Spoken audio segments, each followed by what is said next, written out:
Welcome to G3 media. ముందుగా headlines చూద్దాం. గనుల శాఖపై సీఎం చంద్రబాబు సమీక్ష నిర్వహణ. ఖనిజాలకు వాల్యూ అడిషన్ చేయాలని అధికారులకు సూచన. పరిశ్రమలతో ఉపాధి, ప్రభుత్వ ఆదాయం పెంచాలని ఆదేశం. ఖనిజ సంపద వినియోగంపై కార్యాచరణ రూపొందించాలని సూచన. రైతు ఆశీర్వాద సభ కాదు, వంచన సభ అన్న హరీష్. రైతులను కాంగ్రెస్ ప్రభుత్వం మోసం చేసిందని ఆరోపణ. పెట్టుబడి సాయం హామీలు అమలు కాలేదని విమర్శ. రైతులకు బకాయిలు వెంటనే చెల్లించాలని డిమాండ్. వ్యవసాయంపై స్పష్టమైన విధానం ప్రకటించాలని సూచన. విద్యా వ్యవస్థపై ఆసక్తికర వ్యాఖ్యలు చేసిన లోకేష్. సృజనాత్మక విద్యా విధానం అవసరమని మంత్రి లోకేష్. ఆధునిక సాంకేతికతతో విద్యారంగాన్ని అభివృద్ధి చేస్తామని వ్యాఖ్య. విద్యార్థులు ప్రపంచ స్థాయిలో రాణించాలని ఆకాంక్ష. దేవాంష్తో క్రికెట్ ఆడడం తన హాబీ అని వెల్లడి. ఎన్నికల సంఘంపై విమర్శలు చేసిన మహేష్ కుమార్. ఎన్నికల సంఘం స్వతంత్రంగా వ్యవహరించాలని సూచన. ఎస్ఐఆర్ అంశంపై బీజేపీ, బీఆర్ఎస్ కు కౌంటర్. ఓటర్ల జాబితా పారదర్శకంగా ఉండాలని డిమాండ్.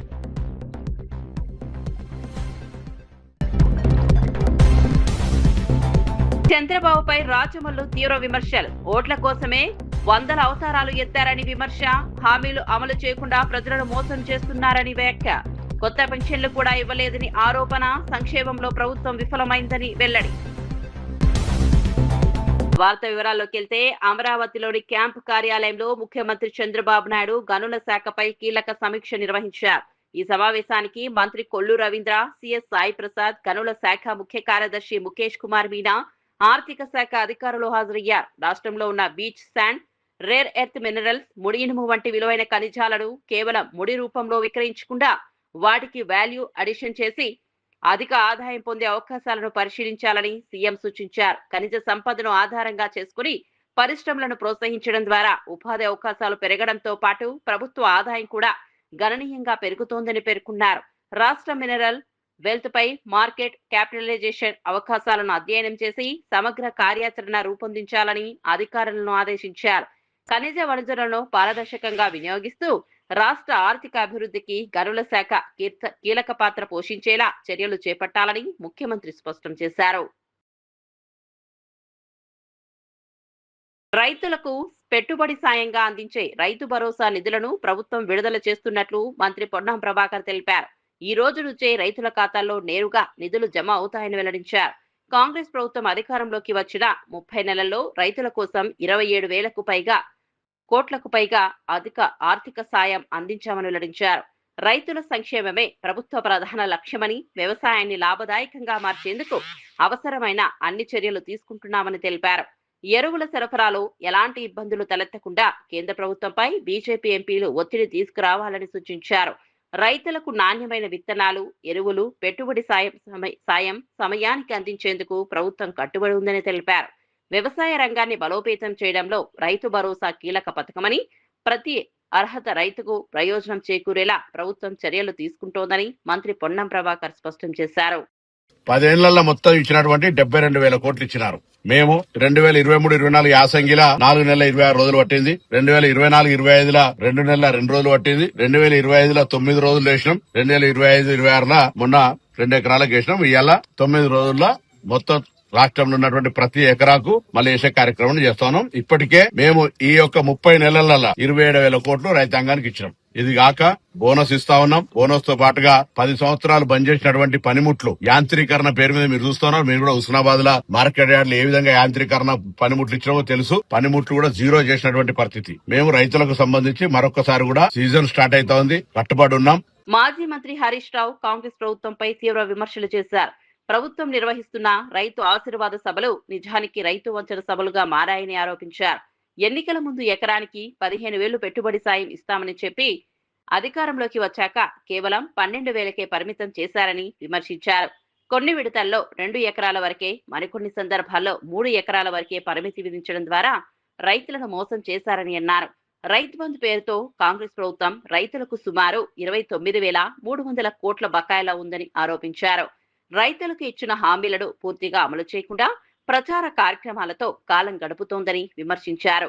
వ్యవసాయ రంగంపై ప్రభుత్వం స్పష్టమైన విధానంతో ముందుకు రావాలని, రైతులకు రావాల్సిన మొత్తం ఆర్థిక సహాయాన్ని వెంటనే విడుదల చేయాలని హరీష్ రావు డిమాండ్ చేశారు. 300 కోట్లు ఇలా కాంగ్రెస్ పార్టీ రైతు బంధు పేరిట రైతులకు బాకీ పడ్డది. 29,300 కోట్లు. నేను అడుగుతా ఉన్న జడ్చర్ల నుంచి, రేవంత్ రెడ్డి గారు, నువ్వు ఇవాళ పెట్టుకున్న నీ రైతు వంచన సభలో ఈ 29,300 కోట్లు ఎప్పటిలోగా ఇస్తావో తెలంగాణ రైతాంగానికి చెప్పాలని డిమాండ్ చేస్తా ఉన్నాం. నువ్వు రైతులకు బాకీ పడ్డ ఈ 30,000 కోట్ల రైతు బంధు డబ్బులు ఎన్ని రోజుల్లోగా ఇస్తావో ఇవాళ రైతులకు చెప్పాలని తెలంగాణ రైతుల పక్షాన, బీఆర్ఎస్ పార్టీ పక్షాన ఇవాళ నేను రేవంత్ రెడ్డి గారిని అడుగుతా ఉన్నా. మీ జిల్లాలో ఒక మంత్రి ఉంటాడు, జూపల్లి కృష్ణారావు. ఆయన ఆంధ్రప్రదేశ్ విద్య, ఐటీ శాఖ మంత్రి నారా లోకేష్ విద్యార్థులతో జరిగిన ముఖాముఖి కార్యక్రమంలో ఆసక్తికర వ్యాఖ్యలు చేశారు. భారత విద్యా వ్యవస్థతో పోలిస్తే అమెరికా విద్యా విధానంలో తాను ఎక్కువ విజయాలు సాధించానని తెలిపారు. చిన్న వయసులోనే అమెరికాకు వెళ్లి అక్కడి విద్యా విధానాన్ని దగ్గరగా అధ్యయనం చేసే అవకాశం లభించిందని చెప్పారు. విద్యార్థుల్లో సృజనాత్మకత, ఆవిష్కరణ, ఆలోచనలు పెంపొందించే విద్యా విధానం అవసరమని అభిప్రాయపడ్డారు. ప్రస్తుతం విద్యాశాఖను ఆధునిక సాంకేతికతతో ముందుకు తీసుకెళ్లేందుకు ప్రభుత్వం కృషి చేస్తోందన్నారు. తన వ్యక్తిగత జీవితానికి సంబంధించిన విషయాలు కూడా విద్యార్థులతో పంచుకున్న లోకేష్, తీరిక సమయం దొరికినప్పుడల్లా తన కుమారుడు దేవాంష్తో కలిసి క్రికెట్ ఆడటం తనకు ఎంతో ఇష్టమని చెప్పారు. అదే తన ప్రధాన హాబీ అని పేర్కొన్నారు. విద్యార్థులు కష్టపడి చదివి ప్రపంచ స్థాయిలో రాణించాలని, రాష్ట్రాన్ని జ్ఞాన కేంద్రంగా తీర్చిదిద్దడమే ప్రభుత్వ లక్ష్యమని మంత్రి లోకేష్ వివరించారు. హాబీ ఏమైనా ఉందా మీకు ఈ రాజకీయంలో ఉపయోగపడిందా సార్, మీ ఎడ్యుకేషన్ పర్పస్లో? ఎడ్యుకేషన్లో హాబీ అని ఏం పెట్టుకోలేదమ్మా నేను ఎప్పుడు. నాకేనంటే వాస్తవంగా ఇండియన్ ఎడ్యుకేషన్ సిస్టంలో నేను పెద్ద సక్సెస్ అవ్వాల. ఎందుకంటే మన ఎడ్యుకేషన్ సిస్టమ్ ఒక రకంగా టెస్ట్ చేస్తుంది మనని. చదువుకుంది ఎంత బాగా రాస్తాం అనేది టెస్టింగ్ చేస్తుంది. నేను సక్సెస్ అయ్యేది క్రిటికల్ అనలిటికల్ థింకింగ్. అంటే కాన్సెప్ట్స్ నేర్చుకున్నాం, ఆ కాన్సెప్ట్స్ని ఎలా అప్లై చేయాలి, జీవిత ప్రయాణంలో ఆ కాన్సెప్ట్స్ని ఎలా వాడాలి, ఆ సిస్టంలో నేను బాగా సక్సెస్ఫుల్ అయ్యా. సో అమెరికన్ ఎడ్యుకేషన్ సిస్టంలో నాకు మార్కులు కానీ అని బాగా వచ్చినాయి. దానివల్ల హాబీ అనేది ఇప్పుడు నాకు టైం దొరికితే మా వాడితో క్రికెట్ ఆడతా. సో ఎక్కువ కొంచెం అంటే ఇప్పుడు పొద్దునుంచి రాత్రి పరిగెడుతూ ఉంటాను. అందరికి రాత్రిలో మెసేజ్ పెడతా ఉంటా, 10:30, 11కి మెసేజ్ పెడతా ఉంటా. మేడం గారు కానీ సార్ గారు కానీ, సార్ ఇట్లా మెసేజ్ వచ్చింది చూడండి అని. అదే నా హాబీ, నా ప్యాషన్. సో టైం దొరికినప్పుడు మా వాడితో క్రికెట్ ఆడతాను. వైసీపీ రాష్ట్ర అధికార ప్రతినిధి రాచమల్లు శివప్రసాద్ రెడ్డి ముఖ్యమంత్రి చంద్రబాబు నాయుడుపై తీవ్ర విమర్శలు గుప్పించారు. మహావిష్ణువు లోక కళ్యాణం కోసం 10 అవతారాలు ఎత్తితే చంద్రబాబు ప్రజలను మోసం చేయడానికి 2 ఏళ్లలోనే 100 అవతారాలు ఎత్తారని వ్యాఖ్యానించారు. గతంలో దళితులను అవమానించిన చంద్రబాబు ఇప్పుడు ఓట్ల కోసం వివిధ వేషాలు వేస్తున్నారని ఆరోపించారు. కూటమి ప్రభుత్వం అధికారంలోకి వచ్చి 25 నెలలు గడిచినా ఒక్క కొత్త వృద్ధాప్య పెన్షన్ కూడా మంజూరు చేయలేదని విమర్శించారు. ఎన్నికల సమయంలో ఇచ్చిన హామీలను అమలు చేయకుండా ప్రజలను తప్పుదారి పట్టిస్తున్నారని అన్నారు. సంక్షేమ పథకాల అమలులో ప్రభుత్వం పూర్తిగా విఫలమైందని ఆరోపిస్తూ ప్రజలు వాస్తవాలను గుర్తించి తగిన సమయంలో సమాధానం చెబుతారని పేర్కొన్నారు. ప్రజా సమస్యలను పరిష్కరించడంపై దృష్టి పెట్టకుండా ప్రచారానికే ప్రభుత్వం పరిమితమైందని రాచమల్లు శివప్రసాద్ రెడ్డి విమర్శించారు. పుట్టాలని ఎవరైనా కోరుకుంటారా అని మాట్లాడిన మనిషి, దళితుల యొక్క కులం పట్ల అంత అగౌరవాన్ని ప్రదర్శించినటువంటి మనిషి చెప్పులు కుట్టేదానికి వేషం వేస్తాడా? నీ కులము తప్ప ఏ కులము పట్ల కూడా నీకు గౌరవం లేదు. కానీ నీ ఓట్ల కోసం పలు రకాల వేషాలలో భాగంగా ఆ కులాల అవతారాన్ని ఎత్తుతావు నువ్వు. 25 నెలలైంది నువ్వు అధికారంలోకి వచ్చి. ఈ 25 నెలల కాలములో 60 సంవత్సరాలు వయసు నిండిన వారి సంఖ్య ఈ రాష్ట్రంలో కొన్ని లక్షలుంది. కొన్ని లక్షలు 2024 జనవరి 1 నుంచి 2026 జూలై 1 వరకు 2.5 సంవత్సరం అయింది. 2.5 సంవత్సరం అయింది. కొత్త సామాజిక పెన్షన్ ఇవ్వలే. టీఆర్ఎస్ నాయకుడు క్యామా మల్లేష్ రాష్ట్ర ప్రభుత్వంపై తీవ్ర ఆరోపణలు చేశారు. స్థానిక ప్రజల అభిప్రాయాన్ని తీసుకోకుండా ఇబ్రహీంపట్నం నియోజకవర్గంలో ఎకో టౌన్ పేరుతో డంపింగ్ యార్డ్ ఏర్పాటు చేస్తున్నామని విమర్శించారు. జపాన్ కంపెనీకి కమిషన్లు అందించడానికే 494 ఎకరాల భూమిని కేటాయించారని ఆరోపించారు. 3 కాదు 2 కిలోమీటర్లే. దీని ప్రభావంతో రంగారెడ్డి జిల్లా అబ్దుల్లాపూర్ మెట్ మండల్లోని ఒక 10-12 గ్రామాలకు, భువనగిరి నియోజకవర్గం పోచంపల్లి మండల పరిధిలోని ఒక 5-6 గ్రామాలకు ప్రత్యక్షంగా, అటు ఇటు ఒక 20-25 గ్రామాల ప్రజలకు పరోక్షంగా తీవ్రమైనటువంటి కాలుష్యాన్ని వెదజల్లే ఆ మహమ్మారిని ఆ ప్రాంత ప్రజల మీద నెట్టడం ఎంతవరకు సమంజసమని మేము అడుగుతా ఉన్నాం. ఇవాళ ముఖ్యమంత్రి గారు మరి ఇబ్రాహీంపట్నానికి, భువనగిరి పార్లమెంటుకు అధికార పార్టీకి చెందిన ప్రజాప్రతినిధులు 2 ఎమ్మెల్యేలు, 1 ఎంపీ. మరి వీళ్ళు కండ్లు లేవా, చెవులు లేవా? ఈ ప్రాంత ప్రజలు మీకు ఓట్లేసి గెలిపిస్తే మీరు ముఖ్యమంత్రి గారి ఒత్తిడికో ఆ కార్పొరేట్ కంపెనీ ఇచ్చే తాయిలాలకు ఆశపడి ఈ ప్రజల జీవితాలను దుర్భరం చేసే ఈ ప్రాజెక్టుకు మీరు ఒప్పుకోవడం ఎంతవరకు కరెక్ట్ అని నేను అడుగుతా ఉన్నా. పార్టీలకు అతీతంగా కాంగ్రెస్ పార్టీ సర్పంచులు, బీజేపీ సర్పంచులు, అన్ని పార్టీల వారు కూడా వస్తే మేము పోయి, నేను, మా మాజీ శాసనసభ్యుడు కిషన్ రెడ్డి గారు, ఎమ్మెల్సీ దాసోజు శ్రవణ్ గారు అందరం కూడా పోయి జిల్లా కలెక్టర్ కార్యాలయం దగ్గర ధర్నా చేసి వాళ్ళకి సాంఘీభావం తెలపడం జరిగింది. నేను ముఖ్యమంత్రి గారిని ఒక్కడే అడుగుతా ఉన్నా, మూసీని ప్రక్షాళన చేస్తా, మూసీల మంచినీళ్లు ప్రవహించబెడతా అని. పక్కనే ఉన్నటువంటి ఈ ప్రాంతంలో డంపింగ్ యార్డ్ పెడితే 10 చినుకుల వాన పడ్డ ఆ డంపింగ్ యార్డులకెళ్ళి ఆ చెత్త చెదారాంలకెళ్ళి వచ్చే మురికి నీరు మరి నువ్వు పవిత్రంగా గంగా నదిలాగా చేస్తున్న మూసీ నదిలో కలిస్తే పరిస్థితి ఏమవుతుందో ఒకసారి ఆలోచన చెయ్యి. నీ సామెత ఎట్లుందంటే మొగన్ సొమ్ము తినుకుంటా మిండన్ పాట వాడినట్టు కాళేశ్వరం నీళ్లతోటి మూసీని ప్రక్షాళన చేసుకుంటా కేసీఆర్ గారిని, కేటీఆర్ గారిని, హరీష్ రావు గారిని నోటికొచ్చిన మాటలు అడ్డం వస్తే తొక్కుతాను. నువ్వు ఎవరు? హైదరాబాద్ కేంద్రీయ విశ్వవిద్యాలయంలో కాంట్రాక్ట్ కార్మికులు తమ సమస్యల పరిష్కారం కోసం మరోసారి ఆందోళనకు దిగారు. పరిపాలనా భవనం ఎదుట నిరవధిక సమ్మె చేపట్టి తమ దీర్ఘకాలిక డిమాండ్లను వెంటనే పరిష్కరించాలని కోరారు. కేంద్ర ప్రభుత్వం తీసుకొచ్చిన కొత్త కార్మిక చట్టాల వల్ల ఉద్యోగ భద్రత దెబ్బతిందని, ఎన్నో సంవత్సరాలుగా సాధించుకున్న కార్మిక హక్కులు కోల్పోతున్నామని ఆవేదన వ్యక్తం చేశారు. కొత్త కాంట్రాక్టర్ బాధ్యతలు చేపట్టిన తర్వాత పరిస్థితులు మరింత దిగజారాయని ఆరోపించారు. వేతనాలు, ఉద్యోగుల భద్రత, సంక్షేమ సౌకర్యాల విషయంలో తీవ్ర అన్యాయం జరుగుతోందని తెలిపారు. తమ సమస్యలను పరిష్కరించే వరకు ఉద్యమాన్ని కొనసాగిస్తామని స్పష్టం చేశారు.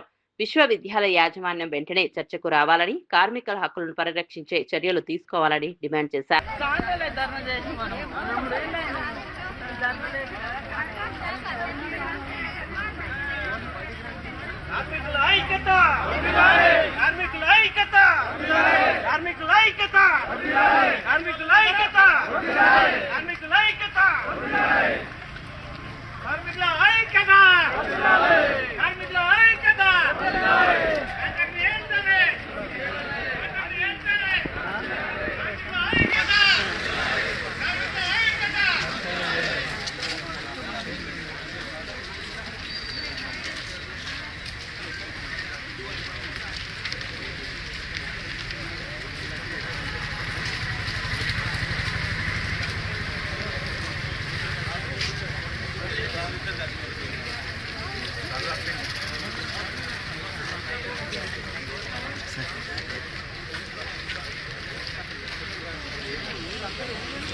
తెలంగాణ పిసిసి అధ్యక్షుడు మహేష్ కుమార్ గౌడ్ ఎన్నికల సంఘంపై తీవ్ర విమర్శలు చేశారు. నిజామాబాద్ జిల్లా నందిపేటలో నిర్వహించిన బిఎల్ఓ అవగాహన సమావేశంలో ఆయన మాట్లాడుతూ ఎన్నికల సంఘం ప్రధానమంత్రి నరేంద్ర మోదీ సూచనల మేరకే పనిచేస్తోందని ఆరోపించారు. ఎస్ఐఆర్ ప్రక్రియపై కాంగ్రెస్ ప్రభుత్వాన్ని విమర్శిస్తున్న కేటీఆర్, హరీష్ రావులకు కూడా కౌంటర్ ఇచ్చారు. ప్రజలను మతపరమైన అంశాలతో తప్పుదారి పట్టించడం బీజేపీ రాజకీయ విధానమని విమర్శించారు. కేంద్ర ప్రభుత్వం గత 12 ఏళ్ల పాలనలో చేసిన పనులపై ప్రజలకు సమాధానం చెప్పాలని డిమాండ్ చేశారు. ప్రజాస్వామ్య వ్యవస్థను బలోపేతం చేసే విధంగా ఎన్నికల సంఘం స్వతంత్రంగా వ్యవహరించాలని సూచించారు. ఓటర్ల జాబితా సవరణ ప్రక్రియ పారదర్శకంగా సాగాలని, ప్రజల్లో ఎలాంటి అనుమానాలకు తావు లేకుండా చర్యలు తీసుకోవాలని మహేష్ కుమార్ గౌడ్ కోరారు. బామర్దులు తిరుగుతా ఉన్నారు, రుమాలు చుట్టుకొని తిరుగుతున్నారు. ఏం పని చేస్తున్నారు? ఎస్ఐఆర్ 2 నిమిషాలు మాట్లాడి ముఖ్యమంత్రిని కాంగ్రెస్ పార్టీ తిడుతా ఉన్నారు. 10 ఏళ్ల పాలన మనం చూడలేదా? మర్చిపోయిన ఎవరన్నా? టీఆర్ఎస్ పార్టీలో ఏం అరాచకం జరగలే, ఎంత దోపిడీ జరిగింది మర్చిపోయినాం. అప్పుడే ప్రజలు అమాయకులు మర్చిపోయారు. మేమేదో చెప్తే నమ్ముతారని బావ ఒక దిక్కు, బామ్మ ఒక దిక్కు, చెల్లెఅయితే వెళ్ళిపోయింది. ఆస్తులు పంచినాక చెల్లెని బయట పంపించేసిండ్రు. ఉన్నది బామర్దులు. ఈ బామ్మర్దికి ఎప్పుడు హ్యాండ్ ఇస్తాడో, బామ్మర్ది బావకి ఎప్పుడు చేతిస్తాడో తెలియదు. ఇద్దరు రెడీ ఉన్నారు, ఎవరు ముందైతే వాడన్నట్టుగా. వాళ్ళు ఇలా రాష్ట్రం తిరిగి కాంగ్రెస్ గురించి మాట్లాడుతున్నారు. ఏం తక్కువ చేసిందే కాంగ్రెస్? తెలంగాణ రక్షణ సేన అధ్యక్షురాలు కల్వకుంట్ల కవిత హైదరాబాద్ దిల్సుఖ్ నగర్ లో నిర్వహించిన నిరుద్యోగుల నిరసన కార్యక్రమంలో పాల్గొన్నారు. ఈ సందర్భంగా ముఖ్యమంత్రి రేవంత్ రెడ్డి ప్రభుత్వంపై తీవ్ర విమర్శలు చేశారు. ఎన్నికల సమయంలో నిరుద్యోగ యువతకు ఇచ్చిన హామీలను ప్రభుత్వం అమలు చేయలేదని ఆరోపించారు. పోలీసు కానిస్టేబుల్ నియామకాల్లో అవకతవకలు జరిగాయని, ఉద్యోగులకు న్యాయం చేయాలని డిమాండ్ చేశారు. రాష్ట్రంలో నిరుద్యోగ సమస్య రోజు రోజుకు పెరుగుతోందని, యువత భవిష్యత్తులో అనిశ్చితితో పడిందని ఆవేదన వ్యక్తం చేశారు. ఉద్యోగ నియామక ప్రక్రియలో పూర్తి పారదర్శకత పాటించాలని, అర్హులైన అభ్యర్థులకు న్యాయం జరిగేలా ప్రభుత్వం చర్యలు తీసుకోవాలని కోరారు. నిరుద్యోగ యువత సమస్యలను పరిష్కరించే వరకు తమ పోరాటం కొనసాగుతుందని కవిత స్పష్టం చేశారు. 20,000 ఉద్యోగాలు ఇస్తారని మాట ఇచ్చినటువంటి ప్రభుత్వం 20,000 ఇవ్వకుండా కుట్రపూరితంగా 5,000కు తగ్గిస్తుంది. దాన్ని ఎట్టి పరిస్థితుల్లో ఒప్పుకోము. నిరుద్యోగ యువకులందరితో తెలంగాణ రక్షణ సేన నిలబడి ఉంది. కలిసి వచ్చి అన్ని పార్టీలను కూడా కలుపుకుంటాం. ఆ నిరుద్యోగ బిడ్డలు చేసే ఉద్యమాల్లో వారికి తోడుగా నిలబడతాం. 20,000 కానిస్టేబుల్ ఉద్యోగాలు సాధించి తీరుతాం. ఎందుకంటే 5,000 ఉద్యోగాలు వేస్తే హైదరాబాద్ నగరానికి సరిపోతాయి తప్పితే జిల్లాలలో ప్రిపేర్ అవుతున్న ఏ ఒక్కరికి కూడా సరిపోవు. కాబట్టి జిల్లాల్లో ఉన్న వారందరికీ న్యాయం జరగాలంటే 20,000 ఉద్యోగాలు ఇవ్వాల్సిందే అని ప్రభుత్వాన్ని డిమాండ్ చేస్తున్నాను. జీవో 46 ని సవరించాలి, వయో పరిమితికి సంబంధించిన అంశాలు సవరించాలి. వీటన్నిటిని కూడా ప్రభుత్వం పరిగణలోకి తీసుకొని 20,000 ఉద్యోగాలు ఇవ్వాలని డిమాండ్ చేస్తున్నాను. పద్మభూషణ్ అవార్డు గ్రహీత ప్రముఖ రేడియేషన్ ఆంకాలజిస్ట్ డాక్టర్ నోరి దత్తాత్రేయుడిని హైదరాబాద్ ఫైనాన్షియల్ డిస్ట్రిక్ట్ లోని మెడికవర్ ఆసుపత్రిలో ఘనంగా సన్మానించారు. ఈ కార్యక్రమంలో మెడికవర్ ఆసుపత్రుల అధినేత శరత్ రెడ్డి మాట్లాడుతూ క్యాన్సర్ చికిత్స రంగంలో డాక్టర్ నోరి అందించిన సేవలు ప్రపంచవ్యాప్తంగా ప్రశంసలు అందుతున్నాయని కొనియాడారు. ఆయన వైద్య రంగానికి చేసిన కృషి యువ వైద్యులకు స్ఫూర్తిదాయకమని పేర్కొన్నారు. క్యాన్సర్ చికిత్సలో ఆధునిక సాంకేతిక వినియోగం, రోగులకు నాణ్యమైన వైద్య సేవలు అందుబాటులో తీసుకురావడం అత్యంత ముఖ్యమని కార్యక్రమంలో పాల్గొన్న నిపుణులు అభిప్రాయపడ్డారు. భవిష్యత్తులో క్యాన్సర్ చికిత్సను మరింత సమర్థవంతంగా అందించేందుకు వైద్య రంగంలో పరిశోధనలు, సాంకేతిక అభివృద్ధికి ప్రాధాన్యం ఇవ్వాలని సూచించారు. కార్యక్రమంలో వైద్యులు, ఆరోగ్య రంగ నిపుణులు, ఆసుపత్రి ప్రతినిధులు పాల్గొని డాక్టర్ నోరి దత్తాత్రేయుని అభినందించారు. కంప్లీట్ గా ఎలిమినేట్ చేస్తారు, just like we eliminated polio. Hyderabad collectorate ఎదుట ఫీజు రీయింబర్స్మెంట్, స్కాలర్షిప్ బకాయిలను వెంటనే విడుదల చేయాలని డిమాండ్ చేస్తూ విద్యార్థులు ఆందోళన చేపట్టారు. ఈ నిరసనకు సామాజికవేత్త ఆర్ కృష్ణయ్య సంఘీభావం ప్రకటించారు. బకాయిలు వెంటనే విడుదల కాకపోవడంతో వేలాది మంది విద్యార్థుల చదువు తీవ్రంగా ప్రభావితం అవుతున్నాయని ఆయన ఆందోళన వ్యక్తం చేశారు. పేద, మధ్యతరగతి కుటుంబాలకు చెందిన విద్యార్థులు ఆర్థిక ఇబ్బందుల్లో ఉన్నత విద్య కొనసాగించలేని పరిస్థితి ఏర్పడిందన్నారు. ప్రభుత్వం వెంటనే స్పందించి పెండింగ్ లో ఉన్న ఫీజు రీయింబర్స్మెంట్, స్కాలర్షిప్ నిధులను విడుదల చేయాలని డిమాండ్ చేశారు. విద్యార్థుల భవిష్యత్తుతో నిర్లక్ష్యంగా వ్యవహరించవద్దని హెచ్చరించారు. సమస్య పరిష్కారం అయ్యే వరకు తమ ఆందోళన కొనసాగుతుందని విద్యార్థి సంఘాలు స్పష్టం చేశాయి. బంద్ చేసుకున్నారు.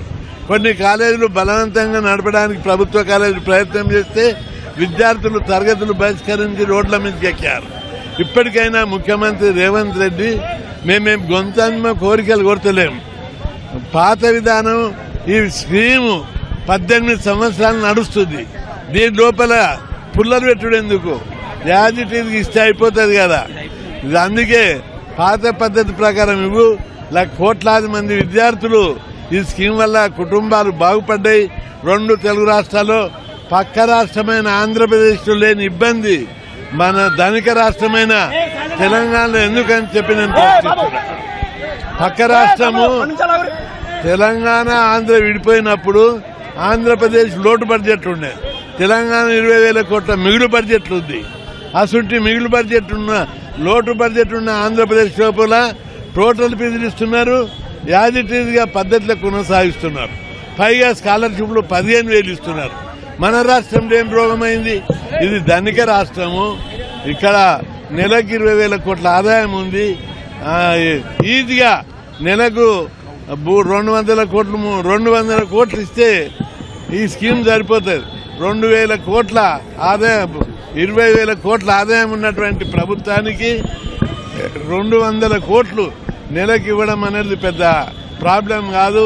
ప్రభుత్వం వెంటనే ఇప్పటికైనా ముఖ్యమంత్రి గారు స్పందించి పేద కులాలు చదువుకోవాలని మీరు దయదాల్చండి, కనికరించండి.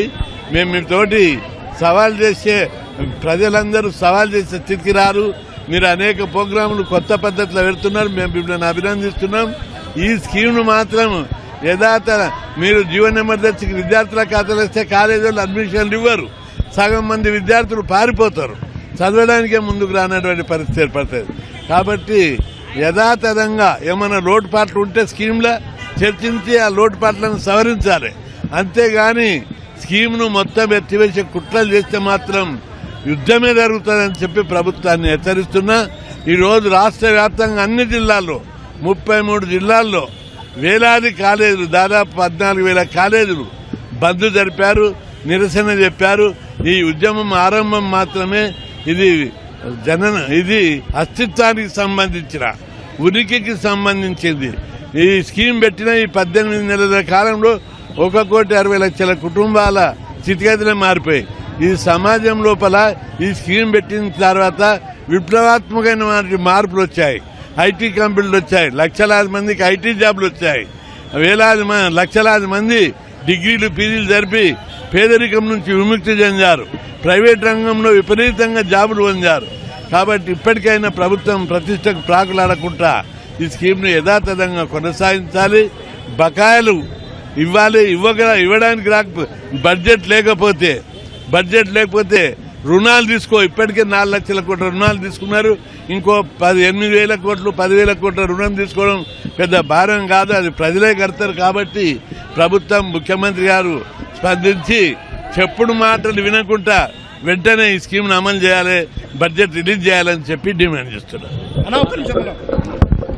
ఈయన తీసుకోండి సార్. బులెటిన్ ముగించే ముందు హెడ్లైన్స్ మరోసారి చూద్దాం. గనుల శాఖపై సీఎం చంద్రబాబు సమీక్ష నిర్వహణ, ఖనిజాలకు వాల్యూ అడిషన్ చేయాలని అధికారులకు సూచన, పరిశ్రమలతో ఉపాధి ప్రభుత్వ ఆదాయం పెంచాలని ఆదేశం, ఖనిజ సంపద వినియోగంపై కార్యాచరణ రూపొందించాలని సూచన. రైతు ఆశీర్వాద సభ కాదు వంచన సభ అన్న హరీష్, రైతులను కాంగ్రెస్ ప్రభుత్వం మోసం చేసిందని ఆరోపణ, పెట్టుబడి సాయం హామీలు అమలు కాలేదని విమర్శ, రైతులకు బకాయిలు వెంటనే చెల్లించాలని డిమాండ్, వ్యవసాయంపై స్పష్టమైన విధానం ప్రకటించాలని సూచన. విద్యా వ్యవస్థపై ఆసక్తికర వ్యాఖ్యలు చేసిన లోకేష్, సృజనాత్మక విద్యా విధానం అవసరమని మంత్రి లోకేష్, ఆధునిక సాంకేతికతతో విద్యారంగాన్ని అభివృద్ధి చేస్తామని వ్యాఖ్య, విద్యార్థులు ప్రపంచ స్థాయిలో రాణించాలని ఆకాంక్ష, దేవాంష్తో క్రికెట్ ఆడడం తన హాబీ అని వెల్లడి.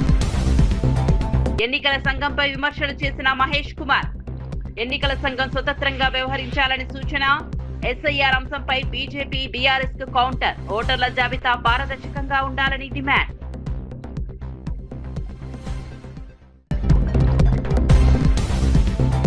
చంద్రబాబుపై రాజమల్లు తీవ్ర విమర్శలు, ఓట్ల కోసమే 100 అవతారాలు ఎత్తారని విమర్శ, హామీలు అమలు చేయకుండా ప్రజలను మోసం చేస్తున్నారని వ్యాఖ్య, కొత్త పెన్షన్లు కూడా ఇవ్వలేదని ఆరోపణ, సంక్షేమంలో ప్రభుత్వం విఫలమైందని వెల్లడి.